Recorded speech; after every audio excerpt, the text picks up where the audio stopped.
Hey guys, അപ്പം നമ്മുടെ ട്രെയിലറൊക്കെ കണ്ടിട്ട് ഭയങ്കര പ്രതീക്ഷയോടെ പോയി കണ്ട പടമാണ് രേഖാചിത്രം. നമ്മുടെ ആസിഫ് അലിയും അനശ്വര രാജനും ഒക്കെ പ്രധാന കഥാപാത്രങ്ങളിലും തന്നെ ഒരു പടമാണ്. പടം എനിക്ക് കണ്ടിറങ്ങിയപ്പം ഭയങ്കര ഒരു ആവറേജ് അനുഭവമാണ് ഫീൽ ചെയ്തത്.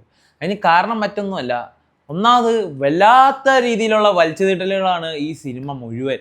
ഫസ്റ്റ് ഹാഫിൽ ഇച്ചിരി വലിച്ചുതീട്ടലുകൾ കുറവുണ്ടെങ്കിലും സെക്കൻഡ് ഹാഫിൽ അതിൻ്റെ എക്സ്ട്രീം ലെവൽ വലിച്ചുതീട്ടലുകൾ പോലെ എനിക്ക് പേഴ്സണലി ഫീൽ ചെയ്തു.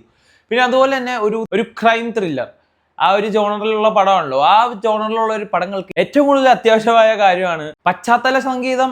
ഈ സിനിമകളിലൊക്കെ മെയിൻ ഒരു കാര്യമാണ്. പക്ഷെ ഈ സിനിമയിൽ ഈ പശ്ചാത്തല സംഗീതത്തിന് അത്രയും ഒരു എഫക്റ്റ് നമുക്ക് തരാൻ സാധിച്ചില്ല. കാരണം ഇതുപോലത്തെ ഒരു ക്രൈം ത്രില്ലർ സിനിമകളിൽ നമ്മൾ ഓരോ സീൻസ് ഇങ്ങനെ നോക്കിയിരിക്കുമ്പോൾ അതിലുള്ള ബാക്ക്ഗ്രൗണ്ട് മ്യൂസിക്, ആ സാധനം കൂടി ഉള്ളതുകൊണ്ടാണ് നമ്മൾ പ്രധാനമായിട്ടും ആകാംക്ഷയോടെ ഇങ്ങനെ നോക്കിയിരിക്കുന്നത്, അടുത്തത് എന്തായിരിക്കും സംഭവിക്കാൻ പോണേന്ന്. പക്ഷേ ഇതിലെ പശ്ചാത്തല സംഗീതങ്ങൾക്കൊന്നും അത് ആ ഒരു മൂഡ് തരാനുള്ള ഫീല് ഉണ്ടായ പോലെ ഒന്നും എനിക്ക് പേഴ്സണലി ഫീൽ ചെയ്തില്ല. അതുകൊണ്ട് തന്നെ ഭയങ്കര ബോറടിച്ച് തന്നെയാണ് ഈ സിനിമ ഇരുന്ന് കണ്ടു ചെയ്തത്. പിന്നെ തുടങ്ങി കുറച്ച് കഴിയുമ്പോൾ തന്നെ ഓക്കെ, ഇവനാണ് വില്ലൻ എന്ന് നമുക്ക് മനസ്സിലാവും. പക്ഷേ സെക്കൻഡ് ഹാഫിന്റെ ഒരു പകുതി എത്തുമ്പം മനസ്സിലാവും ഇത് എന്തിനാണ് ചെയ്തത്, എങ്ങനെയാണ് ചെയ്തത്, എല്ലാം നമുക്ക് മനസ്സിലാകുന്നത്. കാരണം നമ്മൾ ഈ ജോണറിലുള്ള മലയാള സിനിമ തന്നെ ഒരുപാട് നമ്മൾ കണ്ടിട്ടുള്ളതുകൊണ്ട് നമുക്ക് അങ്ങനെ പേഴ്സണലി ഫീൽ ചെയ്യും.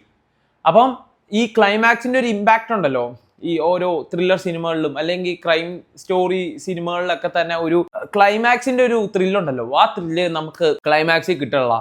അതൊക്കെ കൊണ്ടാണ് ഞാൻ ഈ പടം ഒരു വളരെ ആവറേജ് പടം എന്ന് പറയുന്നത്. പിന്നെ നമ്മുടെ ഈ സിനിമയിലത്തെ ആർട്ടിസ്റ്റുകളുടെ പെർഫോമൻസ് നോക്കുവാണെങ്കിൽ ആസിഫ് അലി ആണെങ്കിലും അനശ്വര രാജനാണെങ്കിലും പിന്നെ അതുപോലെ എല്ലാവരും ഈ സിനിമയിലുള്ളവർക്ക് പ്രത്യേകിച്ച് അങ്ങനെ വമ്പിച്ച രീതിയിൽ അഭിനയിക്കേണ്ട ആവശ്യമൊന്നുമില്ല. നമ്മൾ ഈ ആസിഫ് അലിയുടെ എല്ലാ ഇൻവെസ്റ്റിഗേഷൻ ത്രില്ലർ മൂവീസും കാണുന്നതാണ്.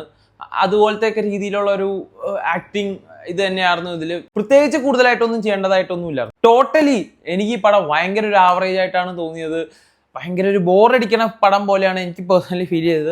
അപ്പം എൻ്റെ അഭിപ്രായം എല്ലായിരിക്കും നിങ്ങൾക്കും. അപ്പം നിങ്ങൾക്കും ഈ പടം കണ്ടവരാണെങ്കിൽ എങ്ങനെ ഉണ്ടെന്നൊന്ന് കമൻറ്റ് ബോക്സിൽ കമൻറ്റ് ചെയ്യണം.